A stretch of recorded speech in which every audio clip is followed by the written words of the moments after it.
একসময় এই বুড়িগঙ্গা নদীই ছিল ঢাকার প্রাণ। এই নদীকে কেন্দ্র করে গড়ে ওঠে ঢাকা।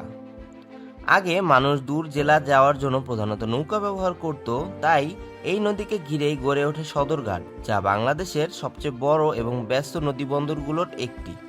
সদরঘাটে গেলে আপনি দেখতে পাবেন মানুষের ভিড়, দেখতে পাবেন কেউ লঞ্চে বাড়ি যাচ্ছে বা কেউ ঢাকার বিভিন্ন কাজের জন্য এসেছে। এখানে মাঝি, শ্রমিক, দোকানদার বা হাজার হাজার মানুষ তাদের জীবিকা নির্বাহ করার জন্য কষ্ট করে চলেছে। তবে একসময় বুড়িগঙ্গা নদীর পানি ছিল খুবই পরিষ্কার। মানুষ এই নদীর পানি দিয়ে গোসল করত, মাছ ধরত এবং এই পানিকে বিভিন্ন কাজেই ব্যবহার করত। কিন্তু কালের বিবর্তনে শিল্প কারখানার বজ্র এবং শহরের ময়লা এই নদীকে করে তুলেছে দূষিত।